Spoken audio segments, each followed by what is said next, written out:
All right. Hello, everybody. We are live in Self-Care Secrets for Mompreneurs with Laura. And today we have our guest expert, Jacqueline Rose. And I'm very excited to, Jacqueline, to have you here. We have these interview series to help and inspire mompreneurs, give them tips. And I recently we met on Zoom, and that meeting was very inspiring to me because you have 5 children. I do. You may see some of them walking by. Yes, it's gonna happen. I have one, and she'll, come by. But it was very inspiring, and so yeah, I'm very happy that you're here in the group, and Thank you. your story. I'm sure it will help the mompreneurs give some inspiration and tips. So, would you like to first introduce yourself a little bit? Tell a little bit about your story. Yes, sure. So I'm Jacqueline. I'm actually going to be 46 next month, which is part of my journey. As you said, I have 5 kids. Our eldest is 18 and the youngest is 7. I'm originally from London, England, but I now live in Israel. I've been here for about 22 years. And my first professional career, my first which was with me for about the first 20 or so years of my professional life, I was an environmental consultant in environmental education, environmental curriculum development. I was working in the environmental field, and I worked in non-profit in a local non-profit environmental organization, and that was great, and that was my life, and I was quite happy doing that. Yeah. In 2013, things changed in our family. We had lived abroad for a couple of years. We lived in Atlanta for a couple of years, and when we came back, a few months after we came back, our eldest got sick, and I was pregnant at the time with number 5, and so that was a chunk of our life that got taken out of control. And after that whole journey, after having baby number 5, after coming through all that period of ill health and treatment and all that type of stuff, I realized that I just wanted something totally different. I realized that I had been living that life that we all live, with the juggle and the struggle, and just that's what it was. You're a mom, you're working, you're running from dropping your kids to running to work to then sitting in traffic and running home to get the kids, and then trying to do errands and housework and cook good nutritious meals so that you don't just take meals out the freezer, and that was basically how I lived throughout my 30s. I pretty much lived that life of, if you need something done, ask a busy person. And the busier you were, the more you were living up to the expectations of what it meant to be a working mother with kids. And then after this period of ill health, of having baby number 5, of really realizing that I just didn't want that type of lifestyle anymore, I thought, okay, I'm going to go and do something totally different. Let me just go back to study. I hadn't been back to university. It was 18 years prior, or 17 years prior, that I'd actually been in university. So I thought, okay, fine, I'm going to go back, I'm going to study, I'm going to do something else. And I didn't know where it was going to take me. While we had lived in Atlanta, I'd actually taught yoga for kids. We were working in a school and in the community, and I practiced yoga off and on throughout the years, but I just decided this is something I could do. Which led me to, when I decided to think of something new and different that I wanted to do, I found a course here in Israel at the leading health and wellness coaching institute, which was yoga for pregnancy. And I thought, great, I've been pregnant a number of times, I've given birth a number of times, I've got, a few kids running around, I'll just go do that, we'll see what happens. And it really was life-changing. It was really revolutionary for me. I discovered that I knew nothing about being pregnant. I knew nothing about giving birth.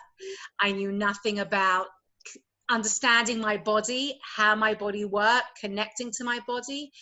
And after I did that course, I basically decided that I needed to pass this message on to women, to connect their body, to understand how to be an active participant in giving birth. And I basically started teaching yoga for pregnancy pretty much as soon as I'd qualified. I was still sort of in the environmental field a little bit, working part-time, but slowly I realized that yoga and being a yoga teacher and being in the world of women's health was really something that I was really quite passionate about. Yeah. So that was in 2014, and since that time I have also trained to be a yoga for women's health teacher, which is a very specific modality of yoga. It was established by a woman here in Israel who has developed this whole field, which really is very unique and takes the woman's body and the woman's changing body into account through yoga practice, using yoga as a tool to help her connect and help her navigate different stages of her life. And I've also done training in therapeutic yoga for pain management and pain relief, which is really understanding how the body works as a holistic entity, the mind, body, physical, emotional relationship. And all of that journey has sort of happened, you know, organically. It has not been planned. It's sort of one thing has led to another. And today I'm at a stage where I am really passionate about women's health. I'm very passionate about working with women to help them improve their health and well-being, specifically women on their menopause journey. Sort of relates to me. You know, I started off in the pregnancy world when I had just had baby number 5, and now I'm 46. I'm very well aware that I'm heading into that stage of life, that, you know, perimenopausal and into that new stage of life, and what that all means for women. And so now I really am a menopause coach, supporting women navigate this time of life, using yoga as a basis, but really talking much more about women's health in general. And as that journey and process has happened, I have also changed the way that I function in my life. Yeah. Wow, it's such an amazing, I got a little piece of it last time we spoke. So it's been quite a journey, and very, I admire what's, you know, first of all, I just want to take a moment to acknowledge being pregnant, working, and then your oldest dealing with health issues and the stress, everything that comes, that's part of that. That must have been extremely stressful. Yeah. I will tell you what I learned during that time. Lots and lots of lessons. And ill health is something that we have dealt with in my family, sort of, you know, not in my larger family. But what I discovered going through it very personally is that when you're going through a critical time of ill health, you function to the best of your capacity, and you're on autopilot, and you need to sort of, you know, come together, and you just need to get the job done, and it's very logistical. You need to be in hospital at this time, you have treatment at this time, kids need to be here, you need help with this. It's a very logistical functioning time of your life. Right. Please God, when it is finished and there is a successful, you know, outcome, and everyone is then healthy and well at the end of that journey, sometimes that's when the house of cards begins to crumble, because all of a sudden you take a breath, and all of a sudden it's sort of like a bit of a post-traumatic realization of what you've been through, and there can be a bit of crumbling, of real falling apart, whether you realize it or not, and then you have to rebuild. But there is that element of while you're in it, often you don't realize what you're going through until it ends, and then there is that then it sort of all hits. So there is so that's what I've noticed. I've noticed that also with friends and with family, that there is while you're in it, you're okay, but everything sort of can crumble afterwards. Yeah, and it makes sense. It's I think when it's really being in stress and in survival mode, and your body, you're just functioning to survive, and that's when you are in your sympathetic nervous system, Yeah, right? The fight or flight mode. And then once you go back, rest and digest and the parasympathetic, that's when, yeah, yeah, you need to recuperate. yeah, But it's how long was that yeah. period of time? Because it's taxing on your body and your, Yeah, that period was about 9 months in total. And then you sort of catch your breath a little bit. And I think that doing the yoga subconsciously was my way of finding some space for myself. right. Those 4 months when I did the first yoga for pregnancy training, it was really the first time I had done something pure. I remember thinking at the time, I'm doing something purely for myself. Once a week, for a day, I go to university, I leave my family behind, and this is just for me. And it was the first time in many, many years, since really I got married, that I was doing something purely for myself. And that realization really, I think, was the beginning of understanding what I needed for myself to be able to function as a mom, and then developing a business, and then figuring out this work-life balance, and figuring out what worked for me to make me show up in the way that I really wanted to be able to show up in. Yeah. And when you were working, I mean, and that too, it's a little bit choppy, sorry. So you were working for it was kind of like an NGO, the environmental Yeah. organization. Yeah, I remember having this moment, which was really pivotal. You know, when you're working in an NGO, in nonprofit, you know, you're in it for the passion, for the altruism, for the thing that you're doing. You're not really in it for the money. Yeah. You know, I was passionate about the environment, and you're not really doing it for the money. But I remember a very specific turning point for me when I realized that I wasn't going to do this anymore. And I was at a kindergarten party for one of my kids. It was 4:30 in the afternoon, 5 o'clock in the afternoon, and we were at a kindergarten party. And I remember I was getting WhatsApp messages from my boss about an event that was happening tomorrow at a school. It was an environmental school event, and I was getting WhatsApps. And I remember thinking at the time, I am not earning enough money to be on call at 5 p.m. in the afternoon when I am at a kindergarten party for my kids. Right. You know, there was something there that was like, this should not be, this is not what I want. This should not be happening. This time is so important. And I should forget about even the money, but I should not be on call now. I should be able to have a cutoff. Yeah. And that, together with going into the yoga, studying yoga, being a yoga teacher and a yoga student, and learning all about that, learning what I really needed to be able to live the life I want to live, to show up as a wife, as a mother, as an entrepreneur, I actually totally redesigned my life. Wow, that's amazing. And thank you for sharing that pivotal points, because I wanted to ask, like, what, doing that rat race, day in, day out, dropping it's like you're a machine, and it's going to wear on you. And so, yeah, thank you for sharing this point, because, you were working for somebody else.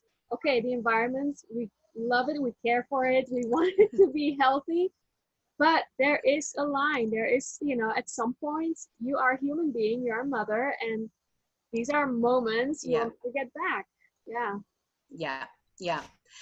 And I also realized that I was not being the mother that I wanted to be, because I was busy. I wasn't focused on the kids. And when I changed my life, really about 6 years ago, when I changed the way that I work, the way that I function, using also those yoga tools and techniques, giving myself space, not overwhelming myself, like making sure at the beginning of the week when I look at my calendar, I make sure that I have gaps in my calendar, in my schedule, because I need to be able to have time just to sit and just to be, and just, you know, to breathe. If I've got a couple of days of really intense meetings, I always make sure that I've got a day where I can then catch my breath afterwards.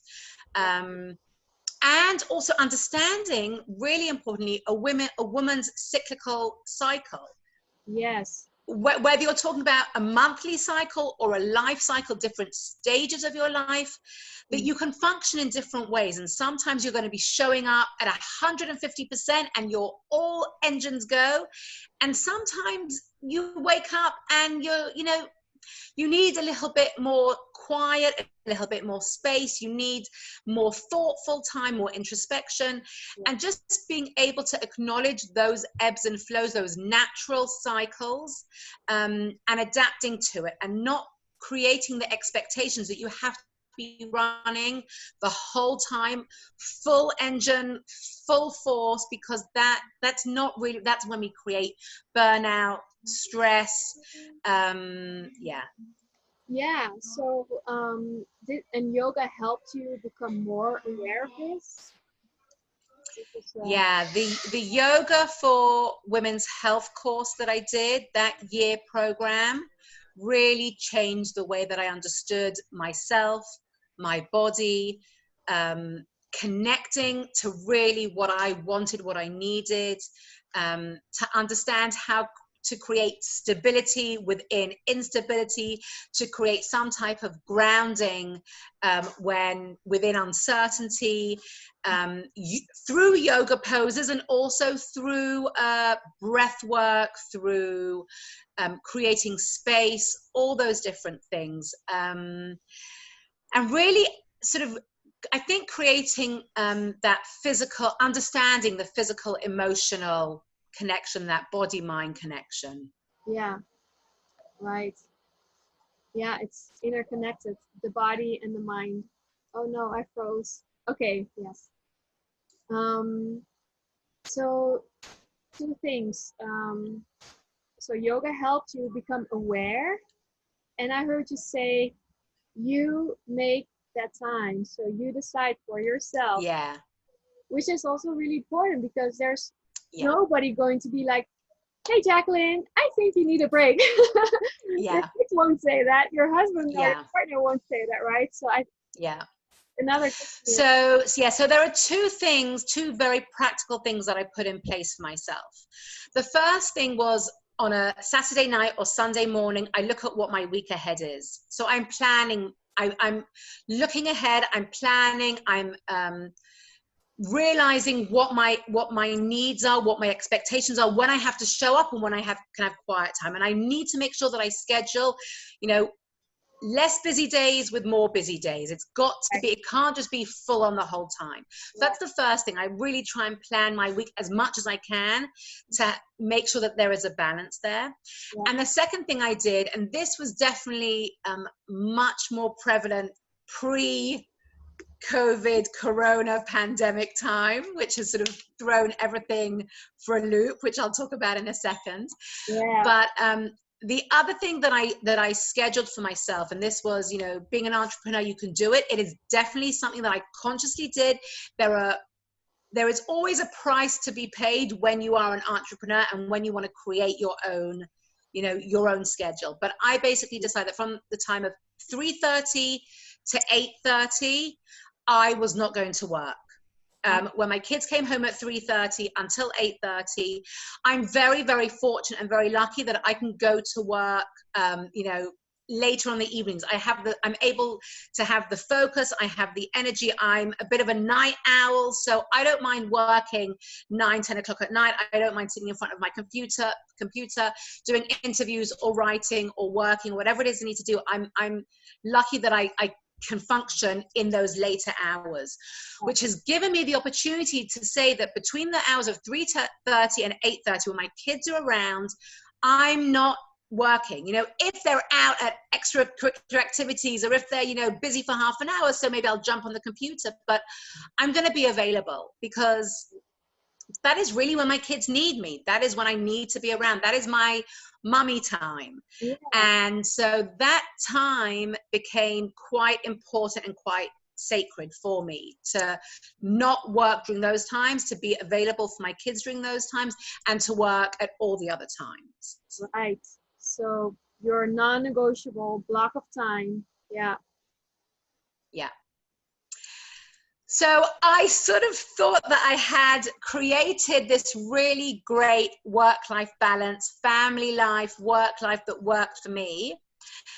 And then in March, you know what's coming, Laura. I know you know what's coming.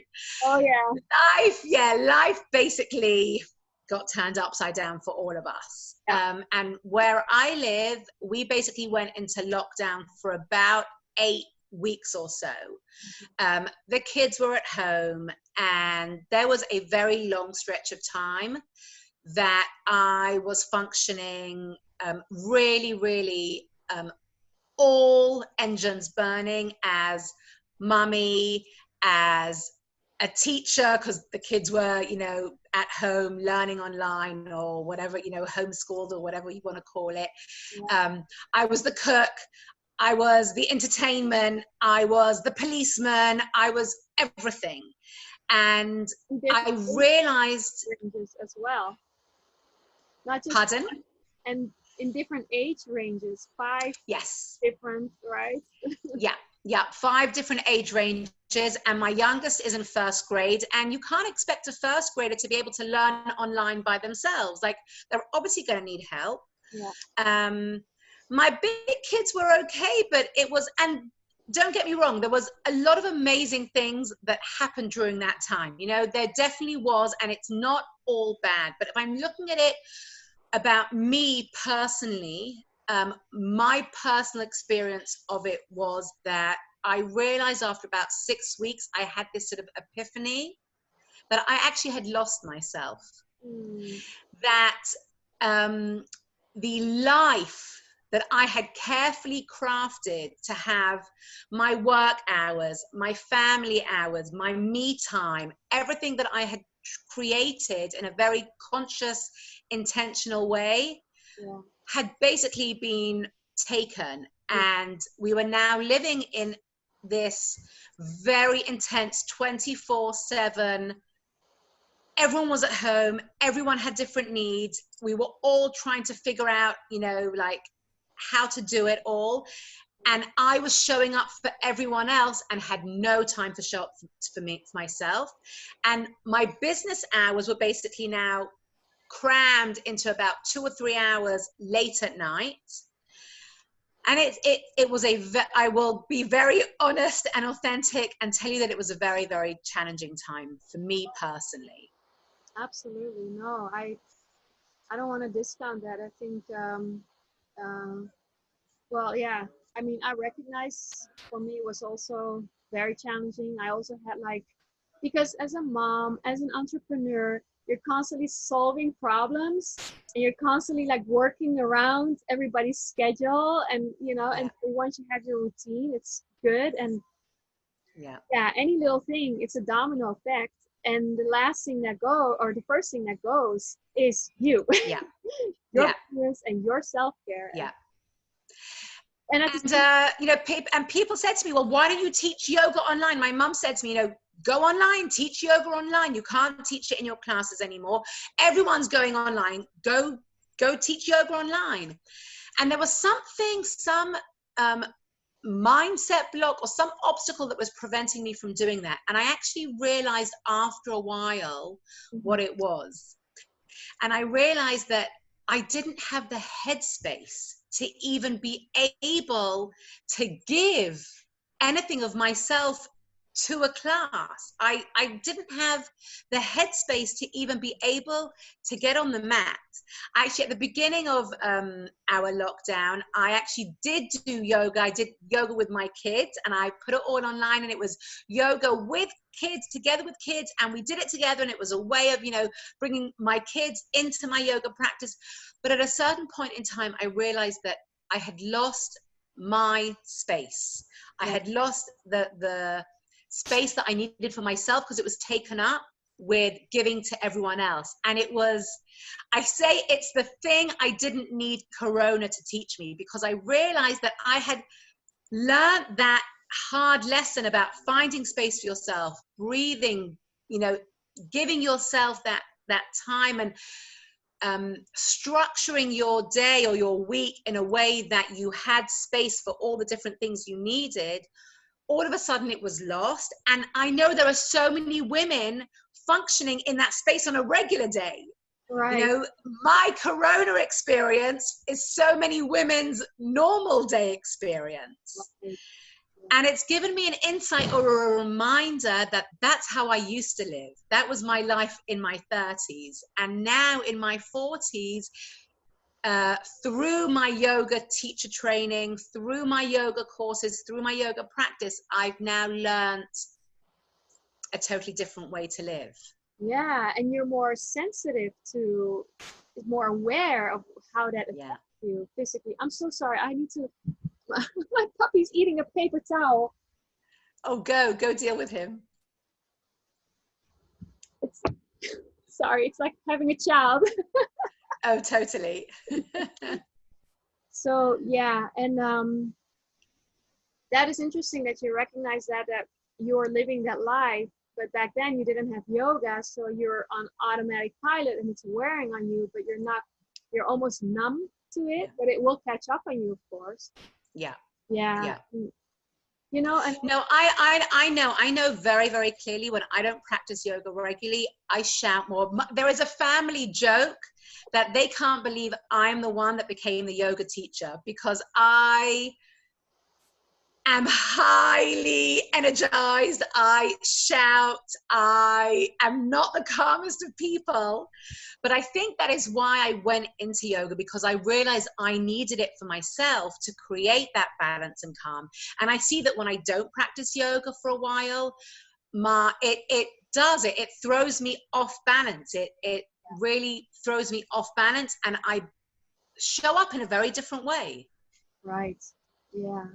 And do you now, so the virus hits, and this is for a lot of moms who see this, is, you know, the time management, balance. It's just so much, and there's only 24 hours in a day. You only have two hands, you know, and I just feel like telling everybody, give yourself grace. You're doing the best that you can, you know, and and what I wanted to say is that a lot of yoga teachers started to teach online, which was great, but it also creates this pressure, like, I need to show up and I need to do this. But like you said, if you don't have that headspace, you cannot give from that empty cup. You need to, you know, come back to yourself and give from that full cup. Yeah. So my kids went back to school. I'm trying to think, round about May, maybe mid-May, they went back to school. But I sort of had that breathing space again. But really, things haven't been, for anyone, they haven't been gone back to a normal. What used to be, we have what we call now the new normal. We've been on lockdown. We've had, you know, kids in isolation. We've had a whole different interplay. But I have definitely found that I need to have a couple of hours a day that is for me. Otherwise, it's really, really tough. It is very, very tough. And when you have full-time kids at home, and now you know, my kids are on vacation, so now summer vacation, kids are home a lot more. And in the past, summer vacation was always a downtime for work, because you'd had all those months beforehand when you were really investing in your business and investing in your work. And so summer, if it came along, you know, and you had to wind down a little bit, it was okay. But now we're coming to summer vacation time on the back of, you know, a challenging few months. So it is definitely, it has been a challenging time. I will definitely say it has, you know, for everyone. And I'm trying to figure out, as a mom, as a working mother, as a woman who works with women and women's health and yoga and menopause, and I also have a side hustle. I also create websites. How am I, you know, what advice do I want to give to other women, and what advice do I give to myself? Right. And definitely, I think the thing that every woman needs to do is find a few minutes every day, an hour if you can spare it, for yourself, even if it means escaping to your car or going out for a drive or telling your kids and your partner you're going to the supermarket, whatever it is. Every woman needs to, if you are giving to others every day, and especially now at the moment when we're giving to others a lot of our time is devoted to giving to others. You need to find a way, a creative way if you need to have some time to yourself. It's really, really important. Yeah, I agree. Yeah, even if it's escaping to your car, locking yourself in the bathroom, do what you have to do. Take that time. I agree. Yeah, I feel the same. And it's hard when you don't have family, if you don't have a partner, but have somebody in your community or somebody you trust ask for help, or I'm also normally I'm strict on screen time. Olivia, listen. I'm strict on screen time. Sorry. But right now I've loosened up certain rules. I cannot keep every rule in place during this challenging time, and I'll make a suggestion for those people, because you're right, not every mother has a partner that she can ask for help, not every mother has family around her. But if you have friends, if your kid has friends that live near you, I would even say barter, like let you have a play date with kids, with a friend of your child's friend, and their mum can go and have some time, and then you send your child to their house for a play date and you have some time. I think bartering or trying to think creatively, play dates are always more fun. Your kids always have more fun when they're playing with other kids rather than when they're just when you're trying to entertain them. So if you can maybe do alternate play dates or barter play dates so that another mum can go and have her time and then you can go and have your time, that may be a way of sort of asking for help that is outside of a regular framework. Yeah, that's a really good suggestion. Yeah, ask for help. And which is something that women don't like to do. No. The other thing I wanted to mention is about the juggle. Yes.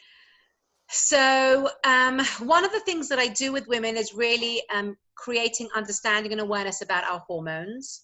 I believe very strongly that being a hormonal woman should not be a dirty word. It should not be create sense of shame, embarrassment, or anything like that. I think we have to understand our hormones and respect our hormones and know that our hormones are really what help us function.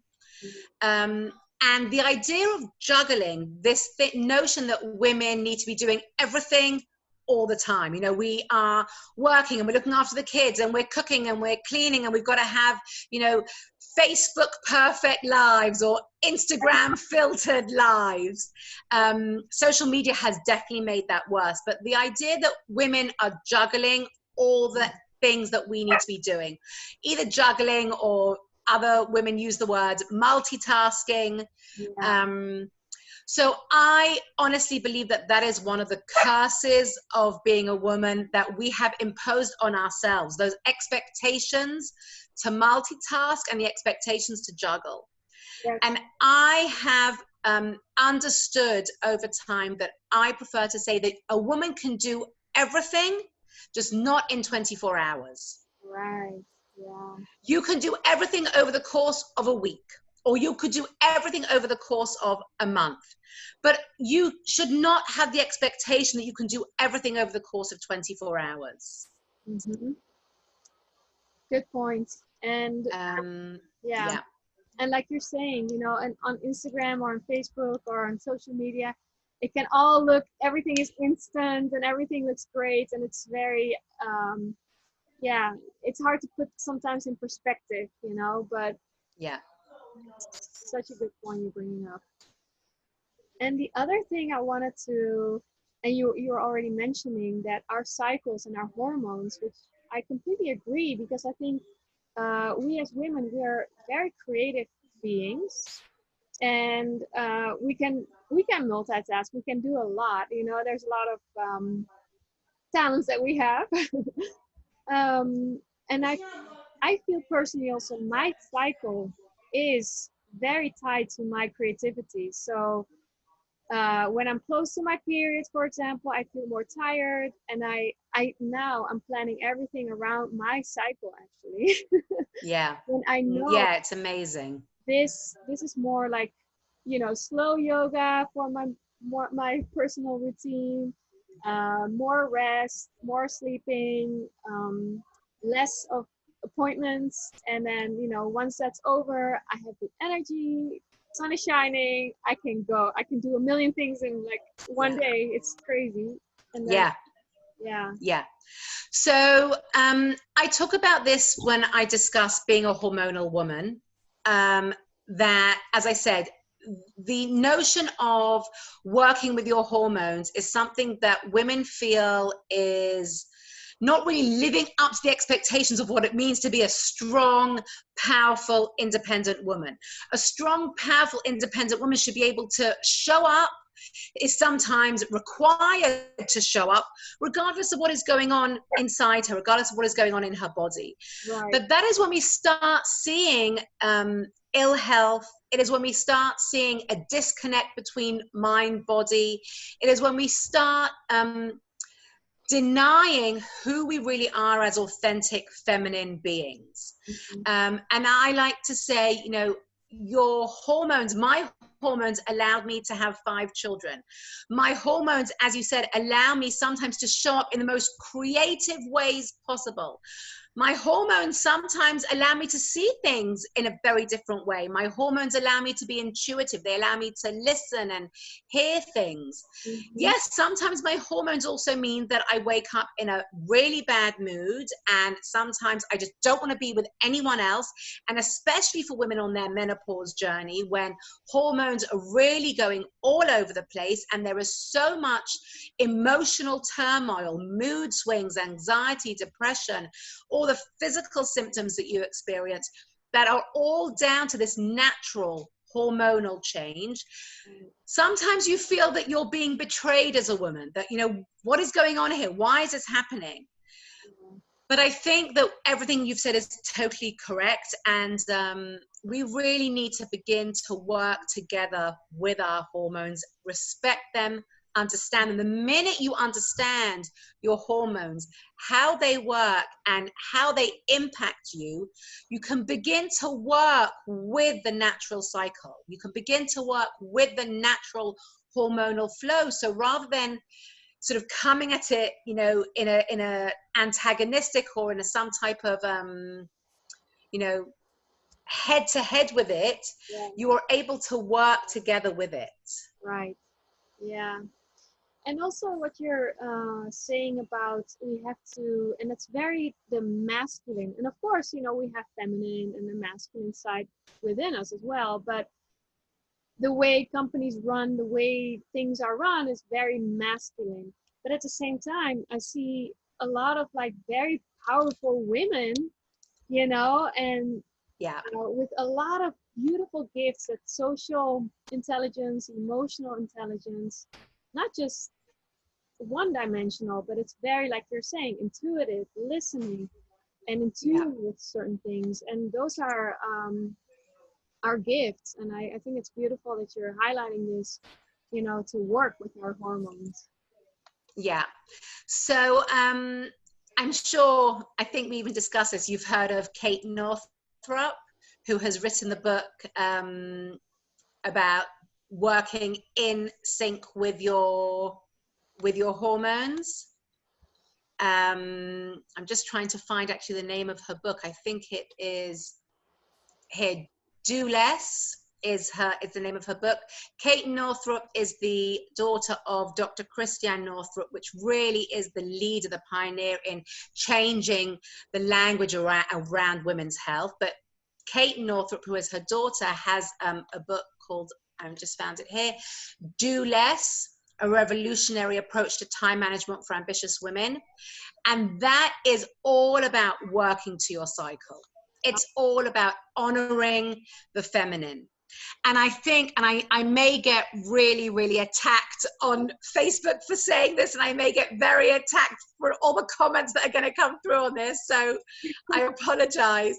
I think the extreme feminist movement at some point in time did a little bit of a disservice to women, because the extreme feminist movement pushed women. We had to be pushed, and it was necessary at the time to push us to achieve, to be present, to have a voice at the table, to be in the boardroom, to break those glass ceilings, to really do the things that we needed to do as women. Yeah. But I think in the extreme, there was an element of denying the feminine.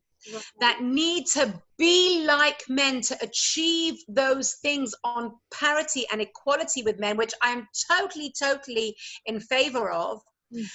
But part of that conversation and part of that revolution at some point also denied or allowed women, I'm not quite sure of the right word to use, but we denied our own femininity because of that. We allowed ourselves, for very, very legitimate reasons, to manipulate, allow our bodies to be manipulated, allow ourselves to take the contraceptive pill so we wouldn't get pregnant, so we could delay pregnancy so that we could achieve. And again, all these things are amazing.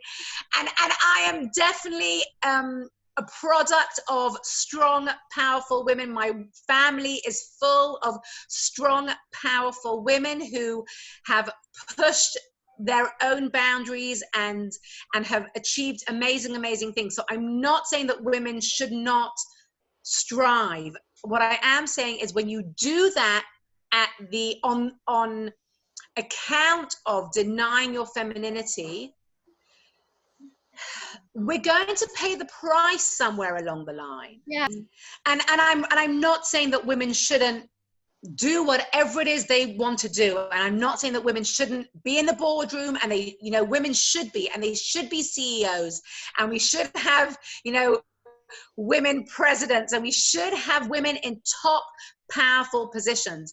Yeah. But that woman in that position should allow the feminine voice to come through, rather than, as you said, adopt the masculine voice. Yes. Yeah. Very much. I think maybe a great example is menopause in the workplace. Is the way that menopause is related to in the workplace. It's changing. There is workplace education about what goes on with menopausal women in the workplace. But for so long, women on their menopause journey, they themselves have not known what they're going through. Their workspace does not know how to interact and relate to them. And women have absolutely been discriminated against and have gone through a very challenging time because of menopause symptoms, how they're showing up in the workplace. And then women are not performing in the way they need to be performing. And there is a lot of misinformation, lack of information, and prejudice against women at that stage of life. So I think having women in strong, powerful positions is really important, as long as you're bringing the feminine voice to the discussion. Yes. Yeah, and even just the word menopause, and I have another yoga teacher friend, she's also teaching yoga for menopause, and it's very popular, luckily. And I'm so thankful you're doing this, because it's such a taboo even to talk about it. My mom, doesn't talk about it much. In my upbringing, my community, it's not like something, it's a taboo. And totally, it shouldn't be. It's yeah. So we have a joke in our family that my 13-year-old son knows all about menopause. My kids hear me talk about menopause the whole time. My kids who are now at home so much, they're listening to my interviews, they're hearing my, you know, my podcasts and my webinars, and my kids know more about menopause than most most young kids know. But I also find that that's a gift I'm giving them. Like, it's just a word that exists in our house. Yeah. And, you know, pregnancy is all warm and fuzzy. Right. Menopause is so negative and so, you know, emotionally filled, Yeah. but they're both natural stages in a woman's journey. Right. Yeah.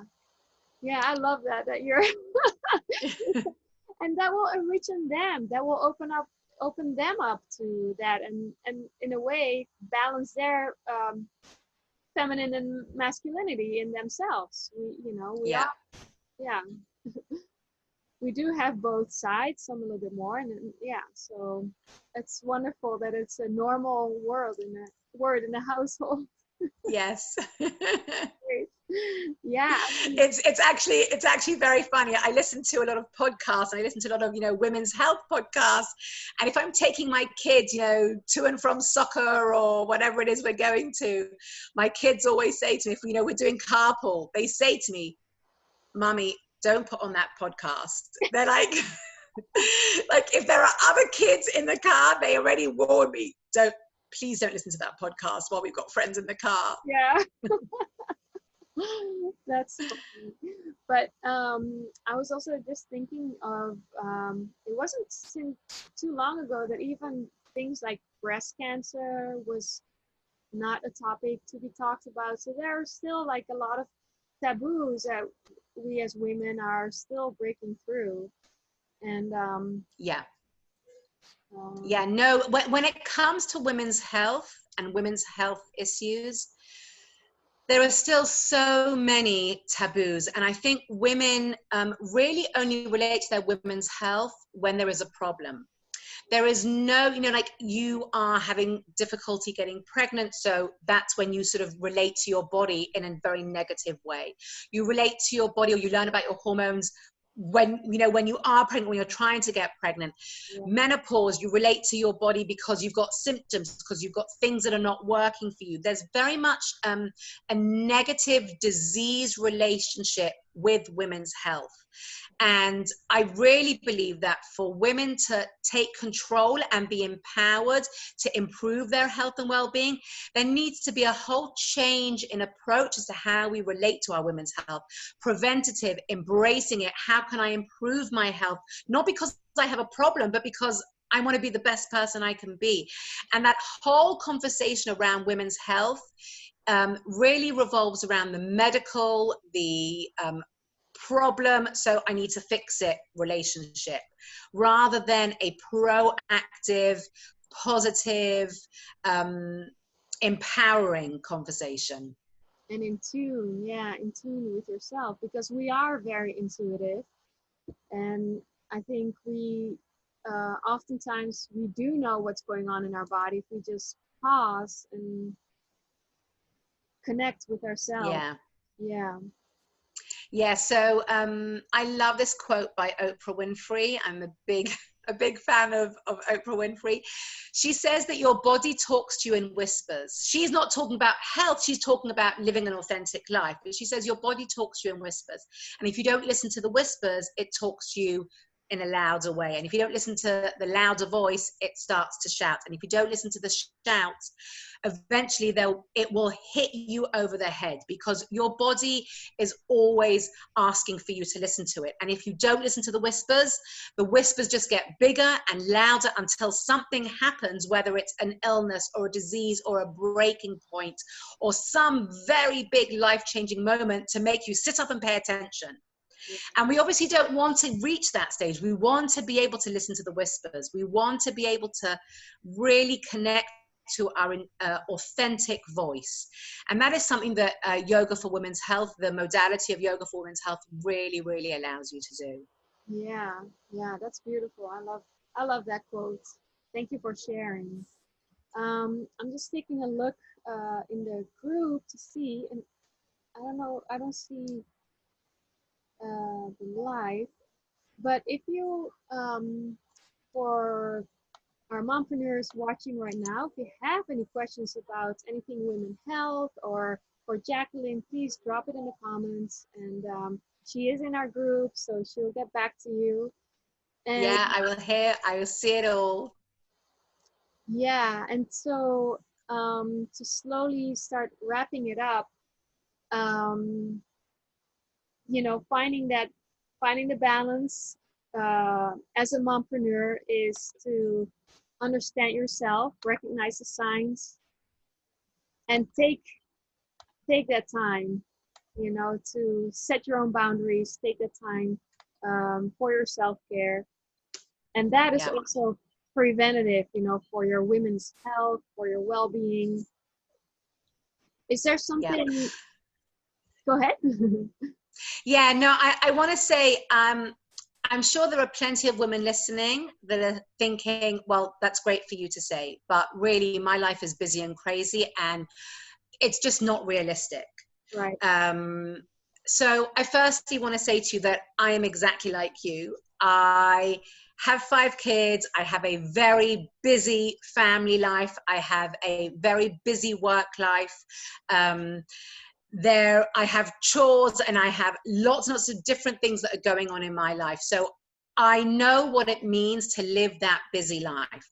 I also know what it means to make conscious decisions, to put systems and structure in place so that you can make things work for you. I'm very much about making small changes that are realistic, that are practical for you, that are implementable for you for a big impact. So I think that there are always small things you can do. You just need to be willing to make that change, even if it's really small. Yeah. Whether it's, you know, sitting in your car for 5 minutes before you collect the kids from school, whether it's sitting in your car for 5 minutes before you go into the house, like small little things that you can implement into your day, into your week, into your lifestyle. Because at the end of the day, we are all busy. Every mompreneur is busy and is juggling, but you need to be able to have the space for quiet, for breath, and to listen. Even if it's before you go to sleep. I say for some women, if the only time that you can be quiet and breathe and listen to your body is those 10 minutes before you go to sleep, lying in bed, do it then. Right. Nice. That's a great advice. Yeah. That's very practical, very doable. Even if it's a minute in the car. Yep. Very very helpful. Yeah.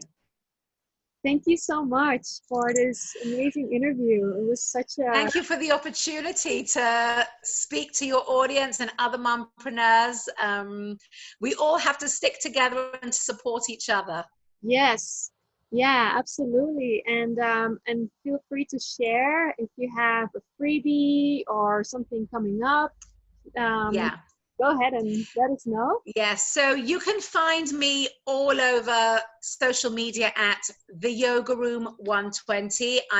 My Facebook is / the Yoga Room 120. My website is the Yoga Room 120. I'm also on Instagram, although I'm not as active as on Instagram as I am on Facebook. Or you can email me, the Yoga Room 120 at Gmail. But I also want to be able to share some things with the mompreneurs in this group. And I think one of the most important things that I'd like to share is a blog post that I wrote a while ago about being a hormonal woman. And I think that would be really, really useful. So I'll share the link in the comments of this live. We'll put that link in the post. So then, yeah, great. Yeah. Yeah. And is there anything else that maybe I should have asked that I forgot to ask, or? No, I think we've covered a lot. I'm sure there's lots we haven't covered, but we really have talked about a lot. I mean, I have a lot to say about women on their menopause journey and changing the language and the experience and the expectations of what menopause journey really is, but maybe we can do that another time. Yeah, that sounds great. Absolutely. Yes. Well, thank you so much. And Oh, thank you. Thank you for the opportunity. It's been a real pleasure. yeah, so wonderful to have you. And Jacqueline is in our group, so you can always tag her if you have any questions for her. And we'll post all her links so you can find her on Facebook. And yeah, thank you all so much. Bye bye. Bye.